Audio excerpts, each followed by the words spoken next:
All right, so welcome. And we are here with our number one ranked player in the league, Mr. Ashton Cook. And Ashton has recorded yet another achievement that we Mhm. want to bring to light today. And that is Ashton Cook is the first Rimpage player in history to break the 30-win barrier. So with your Wow. two victories, you needed two and you got two. With Mm. your two victories this past Sunday, you broke 30 matches, or I'm sorry, 30 victories. And so we just want to talk about that. First of all, just hearing that, how does that feel? 30 victories with Rimpage. Man, it feels great to hear it. It definitely feels like an achievement. Definitely does.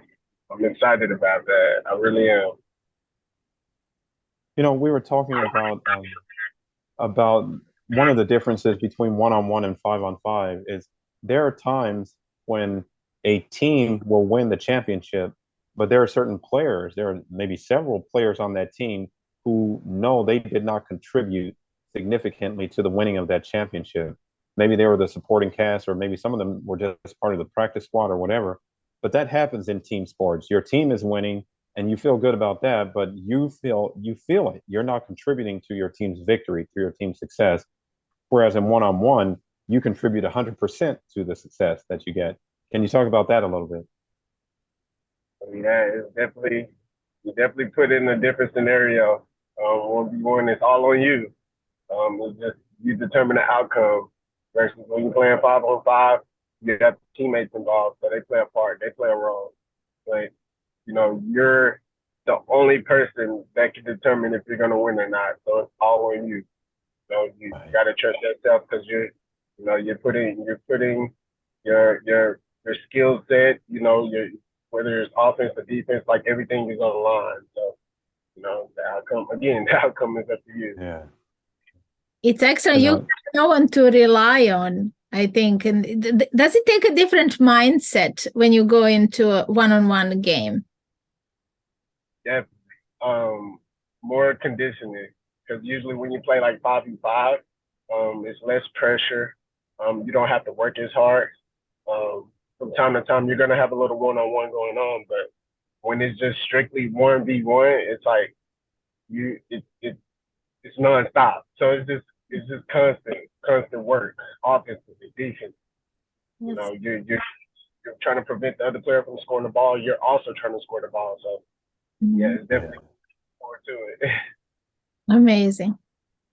There are a couple of unique challenges that Rempage presents to players with the one-on-one format, and I wanted you to say a little bit about that. And the first part is you challenge all comers. First of all, you have yet to tell me I don't want to play this guy. You take whoever I say is next for you. You challenge that guy. So you don't turn away any from any competition. Most of these guys you've never played against before, and so during that match, you have to figure out that opponent on offense and defense. How are you going to stop this guy? How are you going to score on this guy? And you have to figure all of that out before he scores on you and beats you to 12. And yet you've been able to do that 97% of the time through 31 matches. How do you do that? I go in with the mindset of, okay, I got no other option but to win, to get this W from the jump. Everybody doesn't do it, and I've realized that. But soon as like whenever they have the ball, whenever they have possession, I'm on them. Like I'm Yeah. on them, like Yeah. white on rice.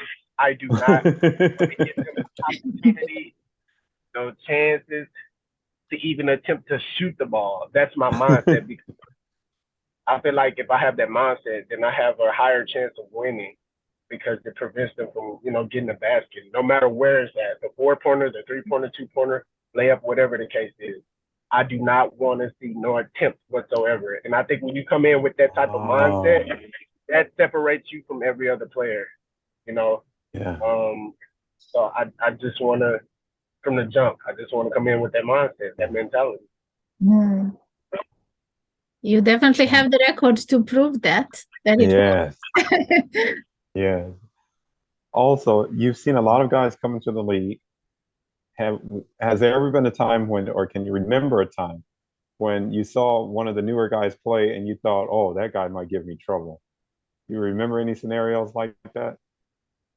Definitely. I can't remember his name off top, but um, it was the one Jazz had played against, and Jazz had lost. But I saw that like people were saying, "Oh, his shot doesn't seem like, he got a good form or whatnot," but he's still hitting the four corners. Marcus. Yeah.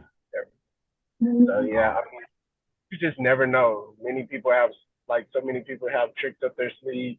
You won't Yes. know. Yeah. You won't know until you see it, until you witness it. Yeah. Yeah. Which is the fun part, one of the most beautiful parts about Rimpage. Like you you have to expect the unexpected. You never know what's to come, but that's what makes it so exciting. Right. Right. And then there, because you're at the top of the league, you kind of have a target on your back. I remember when we played at Rendell Mill a few weeks ago, we played a group of guys, and I spoke with those guys after that weekend, and they were the whole family, the guy and his brothers and his cousins, they wanted to join because they said that guy we played against was number 2 in the league. And they're thinking if he's number 2 in the league, then surely we can come take the league by storm. But then when they played against you, you were undefeated. You were undefeated through that weekend. And so that's the other part of it is you kind of have a target on your back. Do you feel any pressure there? Not at all, really. I actually love it. It's like I one thing I would say I don't talk as much. I mean, for entertainment purposes, like I'll do it here and there. Yeah. I let my game do the talking. That's one thing I'm gonna do. So I mean, I let everybody else get their shine on. Let them say what they got to say. But when all comes down to it, I'm gonna show them. I'm gonna prove it with my game. So that's the mentality I have. I don't. I mean, I like I said, it's no pressure. I enjoy it. I like it. It's competitiveness. Like it's the competitive nature in every person. Gotta appreciate it. Mm-hmm. Yeah. Thank you. The next question was about shot boxes because that has proven to be a kind of a problem for some of our guys adapting their game to the shot boxes, and some of our guys are getting shocked when the match is over, sooner than they thought it would be. How have you adapted your game to the shot boxes, both on offense and defense, and avoided? How have you avoided those shocking moments where the match is suddenly over because the guy knocked down a couple of 4-pointers? Well, Patrick, I think I've like as far as like the shot boxes, I've been taking advantage of that. So it's like every opportunity I get, if I have the space, I'm gonna shoot it because I'm confident in myself that I can make the shot. So and even if I miss a few, it's okay because that's all a part of the game. It's just about like leaving it at the past and just like living in the present in that moment. Just saying, okay, yeah, I missed So it. Ashton, so zero intimidation, half court, shooting half court, you feel nothing. You'll just pull it. Yes. Wow. Only because like I feel confident because I put the work in. So it's like I know that I can shoot it from there. Now I'm not necessarily trying to be a Stephen Curry or whatnot. Right. But it's just it's the repetition that I put in, the reps. So it's like I the gym and I shoot those shots and then I feel confident that it's gonna go in. So but as far as anyone else shooting them, I'm gonna say this. I don't care if you can or cannot shoot. I'm not gonna. I cannot allow you to shoot because we have all. Let's admit, we have all witnessed so many people making that shot. Yes. Whether they have a good form or not. Like, yeah. Making that shot. I've been shocked a couple times to be honest. But again, you gotta love that. You gotta love that part of the game. So that's why I don't give no one chance. I'm gonna be up close. So we're gonna be like that. We're gonna be like this. I'm gonna give you a hug before I let you. It's all love. Yeah. Derek said, "You're on them like syrup on pancakes." Yes.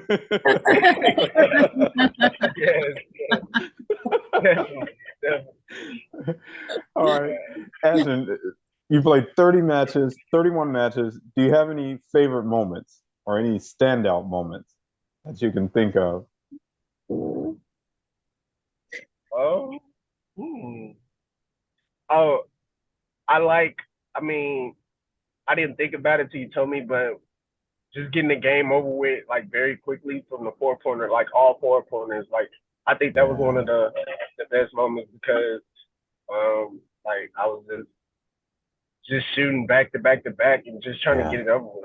So I think those are one and of the moments. yeah, and you Yeah, currently hold that record. yes. Sure. Um, So It was great. Chris got it in 3.5 rounds. So he was 3 for 4. He attempted 4 shots in 3.5 rounds. You got it in 3 rounds, 3 for 3. And that record cannot be beaten. You can't do better than that. So others can match it, but you will always be the first one to achieve that. Mm, incredible. All right, man. So we got to talk about it. We got to talk about it. That if we go to your Rimpage web profile page and we scroll through your match history, we see one, and then October 9th comes around and we see that one loss on your record to Oh yeah. Spencer. Talk about Mhm. that one.